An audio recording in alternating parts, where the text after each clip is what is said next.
and welcome to this week's episode of the Dense Pixels podcast. I'm your host, Brad, joined by my co-host, Micah. Hey. No Terrence today, because we're recording this on a Sunday, and he left his laptop at work. So he has nothing to record on, unfortunately. So it's just the two of us. And it's a short episode, just because it is, and because we did it a day early, and it came together suddenly. There's no question of the week. So fuck you guys, 2 weeks in a row. No question of the week. We'll live, though. Before we get into the docket, I wanted to, you said you want to talk about Far Cry 5's ending, and then I wanted to talk about a story that we don't have in the docket, because I think having the story is stupid, and I didn't want to distinguish it by putting it in the docket, but we can talk about it ahead of the docket. Well, let's talk about Far Cry 5's ending, of where you have two choices of either unsatisfying or extremely unsatisfying endings. Yes, so I think it's pretty safe to talk about the ending of Far Cry. And in case you are playing Far Cry 5, skip ahead, I'd say 5 minutes. I will make sure that we don't go past 5 minutes. Yeah. So skip ahead now. There are two endings to Far Cry 5. One, you kill the main villain's 3 siblings. And then you immediately, like the next mission is the last one, and you immediately go up to him, and he gives some monologue, and you turn around, and all your friends are there, and the 3 of your friends are being held captive by all your other friends that you've met because they are under the influence of this drug, which is making them. So wait, literally every person that you meet throughout the game ends up inadvertently turning on you at the end of the game? Yes. Lovely. Every named character ends up holding the sheriffs hostage, and you have 2 choices. You can either Joseph Seed says you can either walk away and you can get out of here, or you can fight me and you won't like what happens. So obviously I chose to fight him, right? Because I'm not going through all this shit just to be like, oh, well, fuck you, I'm just going to walk away then, right? So you fight him, and it's like, all right, it's on. And you have to, all your friends start attacking you.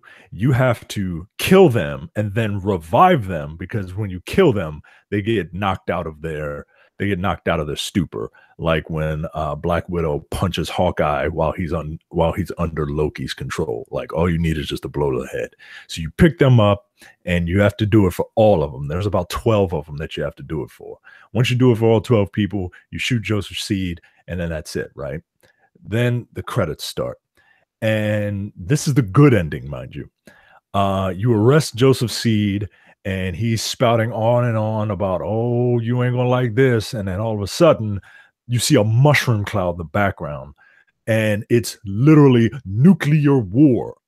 And you have to, and then you're like, oh shit, we got to go into the truck, and we got to get away from the nuclear blast that's about to hit us, the shockwave. So you get into the truck, and you race to an underground bunker, the same underground bunker that you saw in the beginning, and you make it there in time, just barely make it, right? Literally, there are deer on fire, and trees and all this shit are falling around, and you make it to the bunker, but you get knocked out in the car crash. And when you awaken, you find your buddy that you found at the beginning of the game. He's dead in the bunker. Joseph Seed is spouting off about, oh, how, like, hey, I told you, some bad shit's gonna happen. And I told you, and you ain't believe me. And you killed my family, but that's all right, because you my family now. Cut to black. What? Okay. Yep. All right. I mean, I don't necessarily need a happy ending, but the second ending, that's the good ending. That's the good ending. The bad ending is you walk away, and that's it. You walk away.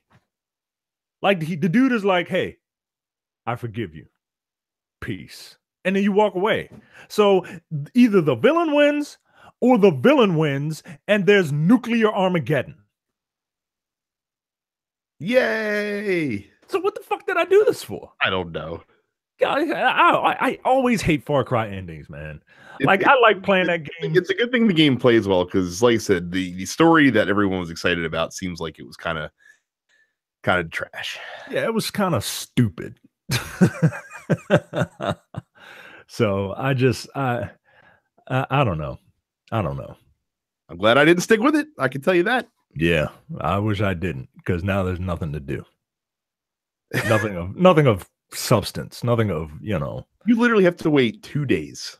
Like by the time the people are listening to this, you will be satiated with it. Yeah, and then I can put that down 3 days later. Right, to play a game that apparently is amazing. God of War. I didn't read any reviews. Like all I saw, IGN gave it a 10. And then I listened to Kind of Funny Games Daily. Greg Miller has beaten the game, and he said, "Don't read reviews." So I'm not reading anything. I will wait and experience that for myself. That's very exciting.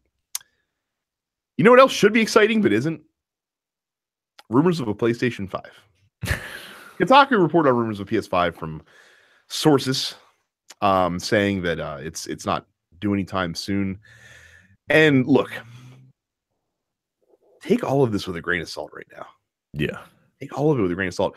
I'm going to tell you this because I've been around, been a fan of the video games for a long time. Long time, almost 30 years. 30 years. Yeah.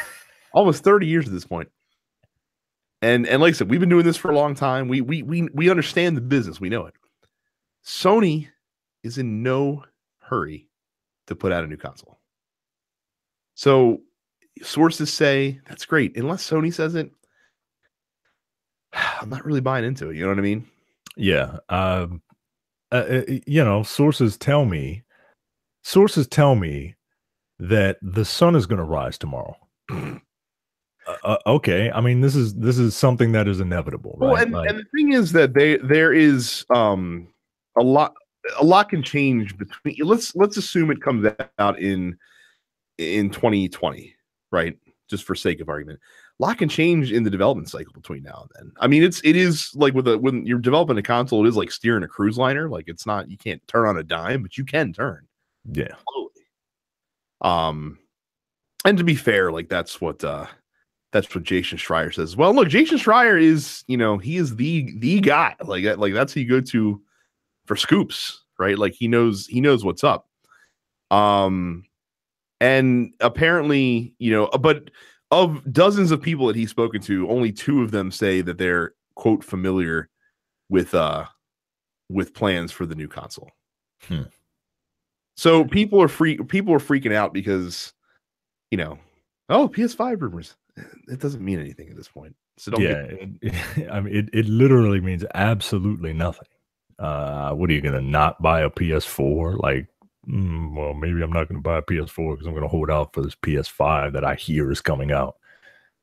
That's like the cell phone principle, right? Like there are people that are like, well, we'll buy a new phone because like next year there'll be something better. Like, yeah, that's true all the time. Like at some point you have to make a decision, be like, yeah, this is the one that I'm okay with having for the next 2 years. Right. So yeah, don't sweat. Just enjoy what you got right now. Yeah. I mean, it's looking like another really solid fucking year for video games. You know, the stuff that's on the horizon, like God of War, Detroit, fucking Spider-Man coming out soon, Red Dead 2. I bet you Borderlands comes out this year. Yeah. That's one of my dark horse E3 predictions. We're not doing those this episode, but it's one of my predictions that Borderlands comes out. So just enjoy the ride. And don't be there when it gets there. Don't forget Crackdown. There sure is State of Decay 2 coming out. Following the huge success of No Man's Sea, as we chronicled last week. Make sure you guys go to youtube.com/densepixels. Please subscribe to the YouTube channel while you were there. We do clips every week that you can share to your friends. My son is banging on the door. He's so excited about this. We also upload this podcast every week to YouTube. You can watch video episodes, so you can see our handsome mugs on there as well, if you prefer, if you don't want to do audio. If you are not a premium member, densepixels.com/premium. Sign up today. It's $5 a month. It's $50 for the entire year. You get access to our premium slate of podcasts, which consists right now of 4 shows. The Look Forward Political Podcast, The Men with the Golden Tongues, Mike and mine's James Bond podcast, No Time to Bleed, our action movie podcast, and The Airing of Grievances, our Seinfeld podcast. Plus, if you're a premium member, you also get weekly video episodes of the Nerdpocalypse flagship podcast. So $5 a month, $50 a year, densepixels.com/premium. If you're already premium, tell a friend or twist the arm of another free listener to get them to sign up. And no matter what podcatcher you use, whether it be Google Play Music, Spotify, Apple Podcasts, Pocket Casts, Podcast Addict, whatever you use, you can find us there. Search for Dense Pistols. We're on all of them. And make sure you subscribe to the other channels as well, including the Nerdpocalypse and Black on Black Cinema. So that is our housekeeping for the week. Look, it's a big week for releases. Micah is not going to know what to do with himself this week. Yeah. There is God of War coming out for the PS4 on Friday. As you're listening to this podcast, Yakuza 6 Song of Life is available right now for the PlayStation 4. And Micah is also super excited about the Nintendo Labo, which releases on Friday this week as well, so that he can make little cardboard houses and pianos and stick his Joy-Cons all up in them and play with cardboard. No, I'm not excited for that at all. It sounds too much like, every time I look at it, it sounds like I for some reason I imagine like a Nintendo Labrador. And it just doesn't, and I know it doesn't make sense, but ill-fated Nintendo sequel that we it just look, if people are happy, I am glad that they will be happy. I don't want to see a 40-year-old man playing this. I will judge you. You better have a kid next to him, and then you can be like, oh, I'm showing off, I'm showing them how to do it. No, I don't care. Look, if you have fun with it, then have fun with it. But it feels like, instead of plastic junk, it's just cardboard junk with circuit boards in them. Well, he said, make sure to grabo your Labo on Friday. God. Xbox owners, sorry about your luck. You got retail releases coming out this week. There is some games coming out digitally, though. These first 2 are Xbox exclusives. The first one we are not going to shit on because it's a game called I Hope. Is a puzzle-solving platform game, and all proceeds from the game are going to the Game Changer charity, which donates and helps families with kids and other folks that have cancer or other life-threatening illnesses as well. So that's a worthy cause. Maybe you can get that instead of playing No Man's Sea on your Xbox One this week. Space Hulk Ascension, also releasing for Xbox One. I think this came out for PS4 a couple weeks ago, but it is now coming out for Xbox One digitally. On both consoles, you can check out Casey Powell Lacrosse 18 for all you lacrosse fans east of the Mississippi. That's coming on Xbox One and PS4. By the way, west of the Mississippi, Micah, they don't know what lacrosse is. Like, that is a strictly East Coast sport. Yeah, I imagine that. Isn't the abbreviation for lacrosse LAX? It is. Yes. Yeah, people don't know. Colloquially known as an airport. Right. Right. People don't know what lacrosse is. And isn't it like Maryland's official like sport? I think it is. I know Maryland's official sport used to be jousting. Yeah. It's a real shame that that's not continuing to be the case. I mean, isn't lacrosse just like a cross between like jousting and Quidditch? Sort of. I liken it more to soccer with sticks, if that makes sense. Yeah. Okay. And then Assetto Corsa Ultimate Edition coming out for the PlayStation 4. So if you were hanging on for the ultimate Assetto Corsa experience, it's a racing game. You don't have to Google it, Micah. That is available for you coming up PS4. And then a slew of release date announcements. The Mega Man X Legacy Collections, plural, coming on July 24th, the PlayStation 4, Xbox One, and Nintendo Switch. More Xbox original games are coming to Xbox One. There is a whole list of them that I forgot to put the link to in. So one of them is Morrowind, right? There's a lot of them actually. Here we go. This is the article that I meant to get. Load faster, killing dead air, blah blah blah. Okay, so coming on April 17th, you have Blinks, Breakdown, Conquer Live and Reloaded, Morrowind, Hunter the Reckoning, Jade Empire, Panzer Dragoon Orta, and SSX3 that are available. And then on the 26th of April, you get Destroy All Humans, Full Spectrum Warrior, Mercenaries, MX Unleashed, Panzer Lead Action, and all of the Star Wars games, basically. Both Battlefronts, KOTOR 2, Jedi Starfighter, Republic Commando, they're all coming. So if you've been hanging on to your original Xbox discs, you can definitely play those on your Xbox One. The Destiny 2 Warmind expansion officially releasing on May 8th. There's going to be a feature reveal on April 24th, which you can bet your bottom dollar that I will be watching for sure. There is classic Genesis and Master System games being released in the Nintendo Switch later this year, but being done ad hoc, which is making people worry about when, if ever, we see Virtual Console on the Nintendo Switch. And then we saved the best for last. This could have been in top stories. It really doesn't deserve to be, but it could have been in top stories. Micah, can you contain yourself for the remastered re-release of Shenmue 1 and 2 that are coming to PS4 and Xbox One and PC later this year? Well, this is a double-edged sword for me because on the one hand, like, yeah, I get to play Shenmue 1 and 2 again. And then on the other hand, I get to relive all of the trauma of not being able to avenge the death of my father at the hands of Lon D. I really thought about whether or not I should purchase this. And apparently, I like my cock being teased because, yeah, I'm going to buy these and I'm going to play them, and then I'm going to get mad all over again that Londi murdered my dad. Of Shenmue 3. Yeah, that game's not coming out. That game's not coming out. It isn't. I mean, if if you want to do a Kickstarter, or if you want Shenmue 3 to get made and buying Shenmue 1 and 2 is the primary way to do it, I would yeah, that's how you do it, right? That's how you get me excited to support Shenmue 3. But yeah, I'm gonna get them. Of course, I'm gonna get them. I think it's cute that you for a second contemplated not buying these. And it was literally 1 second.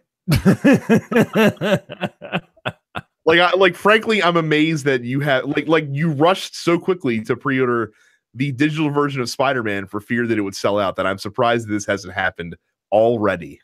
I mean, is it available to purchase? I'm pretty sure that it is. Oh, well now. I might have to make a purchase before the show is done. Let me hop onto my handy dandy PlayStation app. Amazing. While you're doing that, we'll move into this week's headlines. So this is interesting. So Minecraft is on the Nintendo Switch. Minecraft is owned by Microsoft, of course, and the Nintendo Switch does not have an achievement system. So therefore, Microsoft is bringing Xbox achievements to Minecraft for the Nintendo Switch. So if you go on to your achievement page for Xbox, there's separate listings for all the different versions of Minecraft as if they were separate games. So there's Minecraft for iOS, Minecraft for Nintendo Switch, Minecraft for Windows 10, Minecraft for Android, and just plain old Minecraft. Curiously absent, Minecraft for PlayStation, the bastard child that Microsoft will not. Oh, obviously they would not do that. But yeah, so you'll be able to earn Xbox Live gamer score in Minecraft for your Nintendo Switch. Not a hugely important story, I don't think, in the grand scheme of things, but still interesting. That's yeah, okay. I mean, I hate to be like Terrence and just be like, whatever. But I don't know. That seems kind of odd. Like, why wouldn't you do it for the other ones? And I don't know. I'm over the achievements and trophies and all that stuff. Like it doesn't matter to me anymore. Like I used to like not to say that my Xbox achievement number is big, but it's big enough that 20 points is not going to move the meter. I agree. I'm in the same boat as you. But there is a subculture of folks out there who very much care about these things. And so they're pretty happy.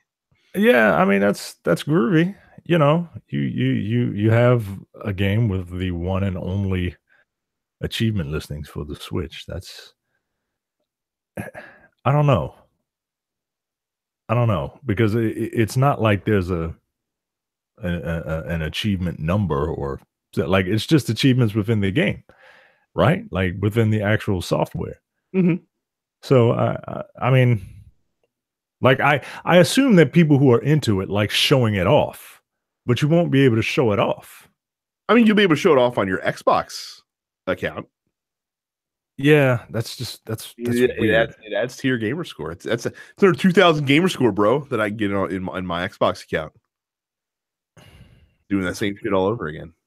Yeah. On a different platform. It's an odd thing. Like I said, it's just an odd thing that they would even bother doing it. Yeah, that's just weird. Man, I played what was the worst game you played just to get achievements or trophies? Wait, worst or like the one you feel bad about? That game Linger in Shadow came out for the PS3. It was like $2 and you could get like 12 gold trophies in like 5 minutes. Wow. Yeah, I did that just for that. I played Terminator Salvation. Yes, I remember you said something about this on hard difficulty. Yeah, and it wasn't hard, and I felt dirty afterwards. I do have 2 very cheaply earned platinum trophies because if you had sound shapes, which I did for the PlayStation Vita, which I platinumed legitimately, but you could transfer your save information across to different platforms, and they had separate trophy lists. But when you transferred your save in, it automatically popped any trophies that you earned on your save file. So basically, I was able to transfer it to PS3 and PS4 and earn 2 additional platinum trophies, despite doing no extra work other than transferring a save file and booting up the game. I mean, you earn them. And I figured that's just a reward for your brand loyalty. Yeah, I wholeheartedly agree with you. Yeah, I don't really have any other embarrassing platinum trophies besides and Linger and Shadow is not even a platinum. It's just a high consistency of gold trophies. So, but yeah, cool for all you Switch and Xbox owners. That cross section is huge. I mean, I'm sure it's substantial. I doubt it. Well, maybe because I'm not saying Xbox owners, the PlayStation and Switch crossover potential. I maybe because for some strange reason the console wars still exist, and instead of buying a PlayStation to be the second console in an Xbox home, they would buy a Switch, which I guess makes the most sense, right? I don't know about the most sense. It makes not to me, but I'm thinking, if you don't care about Spider-Man or God of War, I mean, to me, the most sense would have been to buy a PS4 to begin with, and then because if you had a PS4, you could be looking forward to actual like games that will be of great claim. And if you have an Xbox One, you can look forward to State of Decay 2 and State of Decay 2. But then possibly later this year, State of Decay 2 expansion content when Crackdown 3 does not release. So what I'm saying is if you like $30 zombie survival horror games, Xbox is your system. But if you like $60 zombie survival horror games, then there's 2 coming out for PlayStation next year that'll probably be better. So just get a PlayStation anyway and just wait.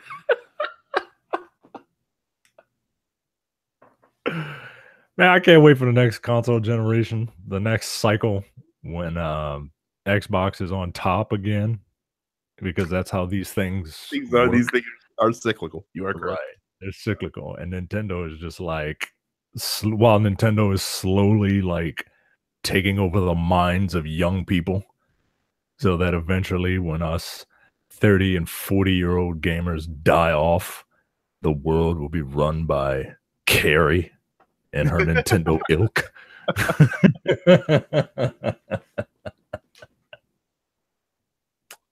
Well, the FTC has smacked Sony and Nintendo in the face, among a couple of other companies, for having void if broken stickers on their products, which they say violates a product warranty act that requires and it violates because it requires consumers to only use first party products or services. Otherwise, their warranty will be voided. I never thought any way, shape, or form about this, but I guess the FTC, after 15 years, yeah, has caught up and like, hey, wait a second here, this is messed up. According to Thomas B. Paul, the acting director of the FTC's Bureau of Consumer Protection, quote, provisions that tie warranty coverage to the use of particular products or services harm both consumers who pay more for them as well as the small businesses who offer competing products and services, end quote. So I guess marketplace competition to repair your broken PS4 is a good thing, especially if it leads to lowering Sony's prices and Nintendo's prices to repair them if you're outside of warranty. But that being said, I don't want to use third-party services because I wouldn't trust, some random dude in a computer shop to repair my game console because I don't know their expertise. Yeah, I don't. It's like, yeah, I don't know. It's like getting your car fixed at, Pep Boys or getting it fixed at the dealership. You know what I mean? And I agree with you. I don't want someone in a mall to fix my cracked screen on my iPhone. Like, I'm gonna send it to Apple and pay way too much money.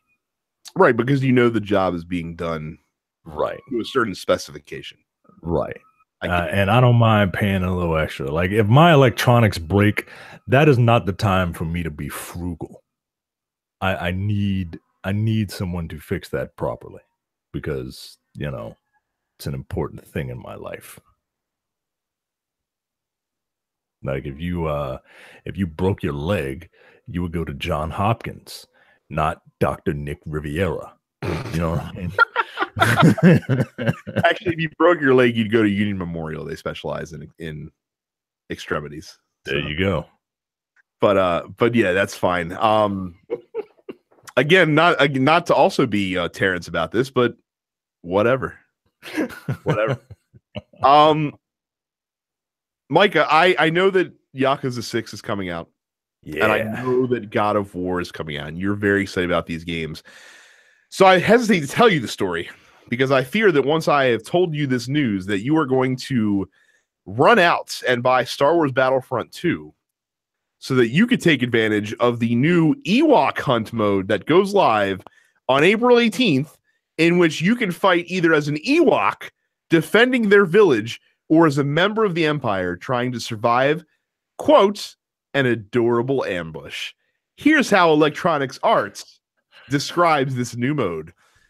The ambush begins as Ewoks attack unsuspecting stormtroopers using spears, whisties, or the fuck that is, and other skills to take down their opponents. Each stormtrooper defeated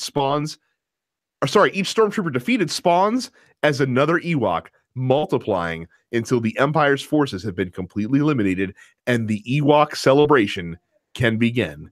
However, the stormtrooper superior training and firepower are more than a match for the Ewoks. No shit. Armed with a cadre of weapons as well as flashlights to pierce the darkness, players must hold back the Ewoks ambush if they have a hope of surviving until an extraction team can arrive. Holy shit. They made an Ewok horde mode. Are you shitting me? There's an Ewok horde mode, and there was something. Play as the horde. There is something in that description that reminds me of a joke that Jay heard and often tells. And I'm quoting him. These are his words. If you get in the beginning, there was one midget. And if you get into a fight with a midget and lose, you become a midget. That each stormtrooper defeated by a midget spawns as another midget and until they all multiply. Sounds terrifying. It does sound terrifying. So listen here. Couple things about this. Number one, if Yub Yub's not the celebration music at the end of the Ewok horde mode, if the Ewoks win,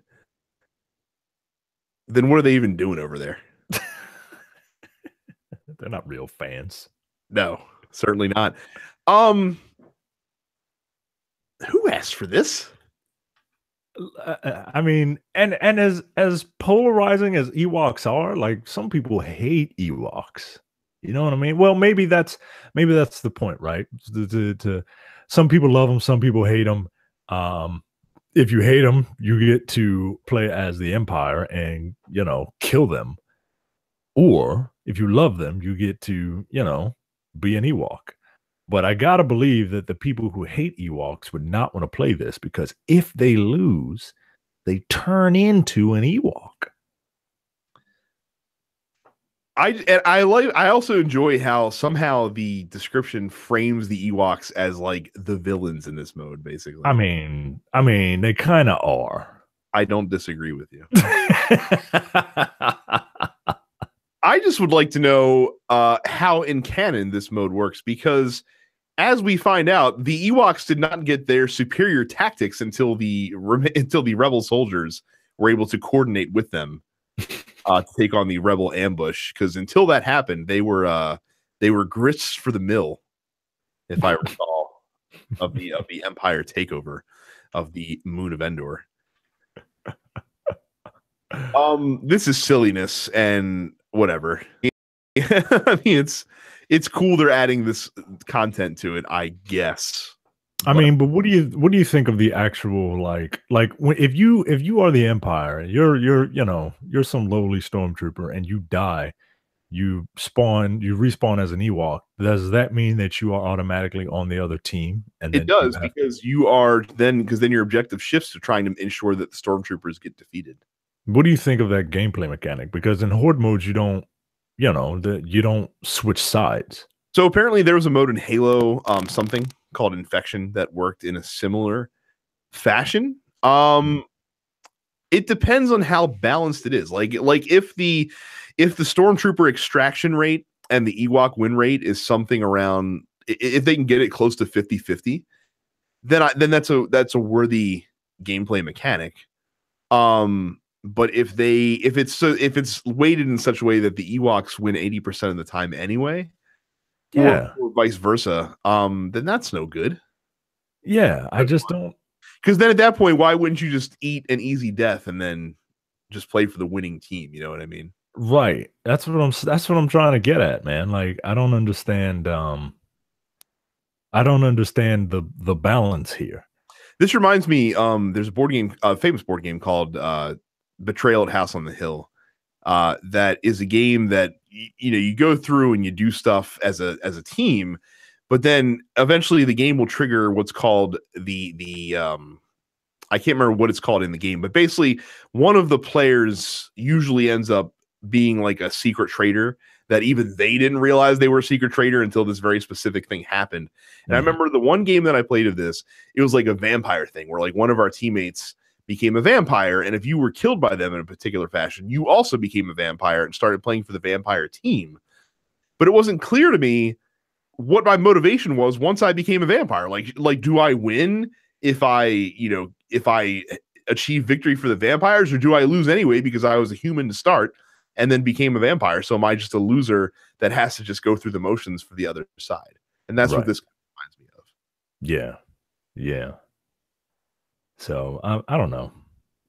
I honestly I would watch a few matches just to see how it goes. I'm intrigued by how the actual mechanics of this mode what actually takes place.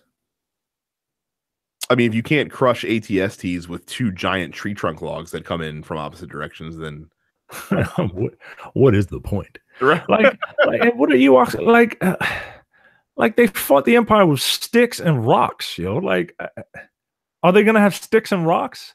Like, are they gonna be easy to kill and have terrible weapons so that if you are capable of destroying a soldier, a fascist soldier, then yeah, all right, I get that. The stormtroopers will be hampered with stormtrooper aim mode, which is really like anti-aim assist. Right. It's just like having the Clob from GoldenEye. Just that shit just shot all over the place, man. Oh my lord. So, what our listeners will have to play this mode. If anyone's even, I don't know if we have a single listener that's playing Battlefront 2 on the regular. So you'll have to let us know because I have no clue. I will let you know that if this Ewok hunt mode interests you and you want to get Star Wars Battlefront 2, well, then you might as well go to densepixels.com/Amazon and buy it from there, because you will pay the same low Star Wars Battlefront 2 price, but you help your favorite video game podcast and support the show. We use the money that we get from our Amazon link to pay for hosting fees, equipment, things like that. Keeps the podcast running smooth. So again, densepixels.com/Amazon. Whenever you buy anything off Amazon, big or small, including American flag themed ties, which will segue nicely into our only top story this week. In 2007, there was a documentary called The King of Kong, A Fistful of Quarters, that introduced the world to the biggest douche that I could think of. His name is Billy Mitchell. Billy Mitchell is the longtime Donkey Kong and Pac-Man champion. He has been thrown out. All of his high scores for those games have been thrown out by Twin Galaxies following a review of a 7-year-old tape that determined 3 of his million-point high scores had been falsified. Dun, dun, dun, dun, dun, dun. Twin Galaxies is the high score sanctioning authority whose history practically begins with Mitchell's career in the early 80s, announced the decision. It concludes a lengthy review of a challenge brought in early February against Mitchell's 1,062,800 point score of July 31st, 2010, which had long raised suspicion in the Donkey Kong high score community. There's literally a community for anything. So what apparently had happened is that he was accused of using an emulator instead of using an original Donkey Kong arcade motherboard to play his record games on, which is illegal because emulators can of course be modified to do things like preserve save states or to revisit old saves to prevent from fucking up and dying and that sort of thing. And yeah, they were able to prove that he was using an emulator based on how the stage is rendered between levels, because they apparently are drawn a specific way on a motherboard and it's different on an emulator, and you can easily see that. I love nerds, and you can literally be a nerd about anything as long as you are knowledgeable and can speak passionately about a topic. You are a nerd in that topic, and that topic can literally be anything. It could be stamp collecting, it could be coin collecting, it could be botany, or it can be the difference between Donkey Kong levels between pure motherboards and emulators. It's amazing. Look, good. this guy, I urge people. It's an interesting documentary, "The King of Kong: A Fistful of Quarters," and I recommend that you watch it and you'll see this poor excuse for a man named Billy Mitchell. Now, and again, it does come with a caveat that, as in all documentaries, it is framed very much from the perspective of the filmmaker. Yeah, and absolutely. This film is absolutely framed to make Billy Mitchell look like a douchebag. Yeah, absolutely. But that being said, Billy Mitchell does a lot to make himself look like a douchebag. I gotta tell you. So this is a guy. Here's a couple Billy Mitchell facts. He's a hot sauce magnate, I guess, kind of sort of. He has his own line of hot sauces. He has a 5 head. He wears an American flag themed tie all the time, and he's always wearing like a collared shirt with a tie.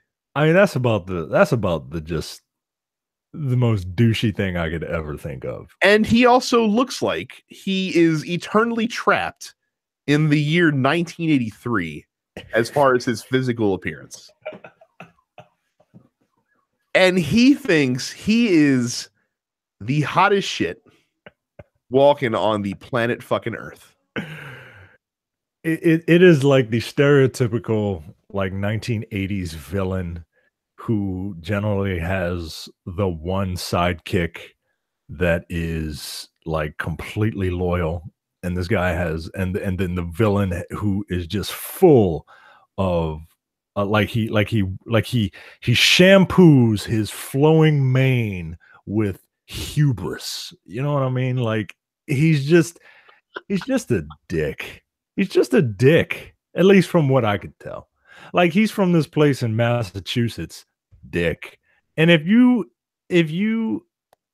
Google Holyoke, Massachusetts, and look at the little image that they have there of the outline of the town, even the town looks like it's giving you a middle finger. Like it's just it's just I don't know, man. Everything about this guy just screams like fucking asshole to me.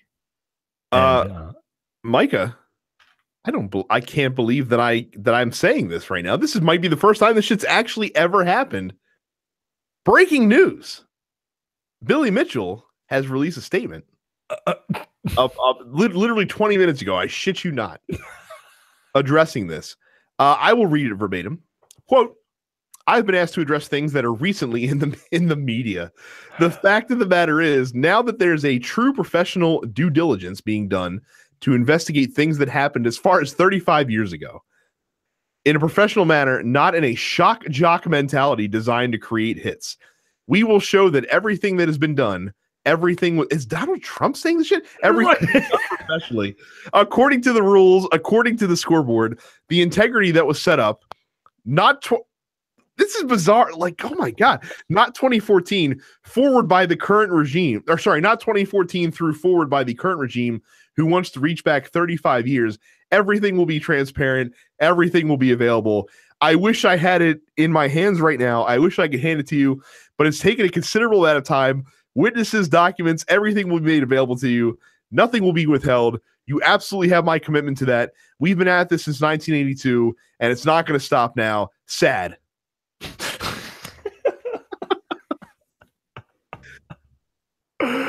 Oh God. Also in this picture, and this is the first comment in the article that mentioned it, and I have to mention it as well because I didn't notice it, but now I do. He's wearing a 3-piece suit, so he has a vest on, but his tie is in front of his vest. Yo.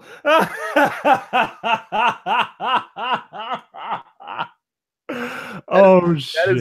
That is a fashion faux pas, gentlemen. That is not how that is supposed to work. How is he gonna see the American flag? I get it. I mean, I couldn't also see it on his fucking American flag decorated pocket square that he's also is out of his lapel pocket. But Yes, he sure is. He sure is doing his thing. That statement is bonkers. Statement. That wasn't a Twitter statement. That was a spoken word transposition of what he said, and I couldn't even fucking read it because holy shit. Man, fuck this guy. I hate this dude so much. Yeah, I'm not a fan of Billy Mitchell.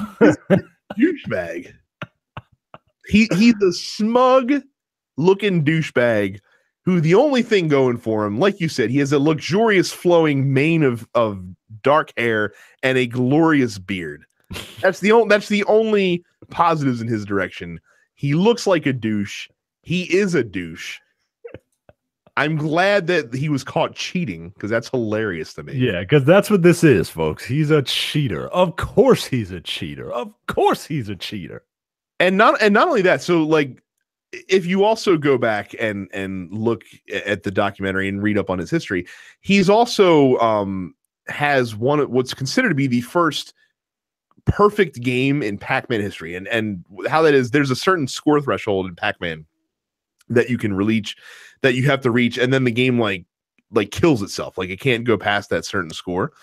He was allegedly the first person to do it, but because they wiped his entire profile off of Twin Galaxies records, like he's just gone. Like he's persona non grata with Twin Galaxies at this point. Good. And that's glorious to me. Fucking whiny Steve Wiebe is behind this conspiracy to who is a liar. He's a liar and a fraud and a cheat, capital letters. And he's behind this conspiracy. There's no emulation collusion going on.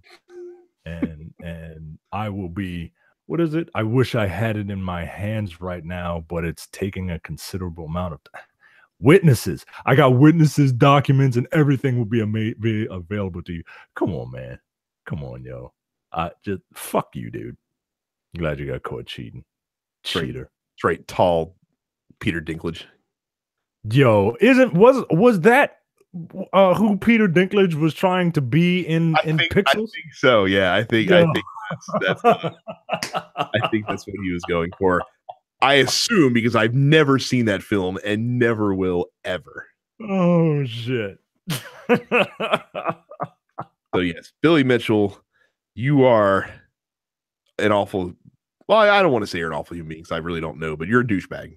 Yeah, you're a douche. And that is indisputable. I don't need to wait for the proof to come back on that. I've already seen it. It's in my hands.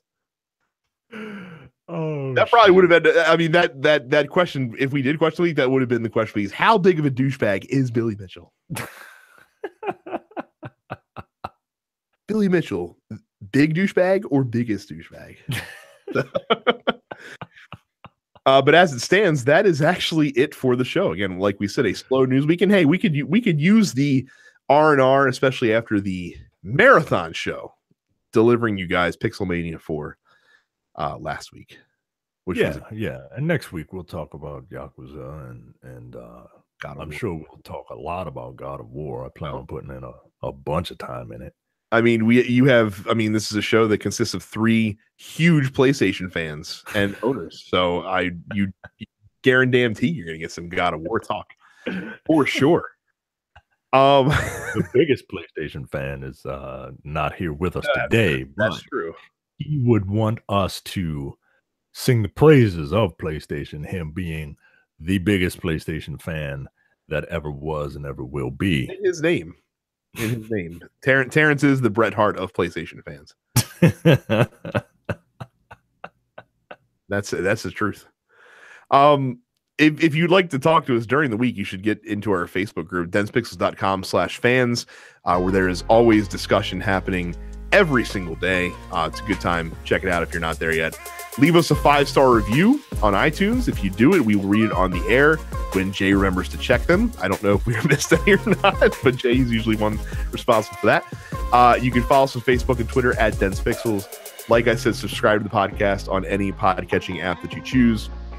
And if you are on Twitch TV, you can follow the show channel at Dense Pixels. You can follow us personally. I am Dense Pixels Brad. Terrence is Apparition 410. Micah is Dense Black Nerd. And Carrie is Suffits Carrie. And that is it. So we will see you guys next. Wait, yes, we will see you guys next week. Enjoy God of War. Enjoy Yakuza 6. And see you. See you. You're watching the Dense Pixels YouTube channel. Click the subscribe button while you're here and make sure you check out our weekly podcast where we discuss the latest gaming news and our impressions on what games we've been playing.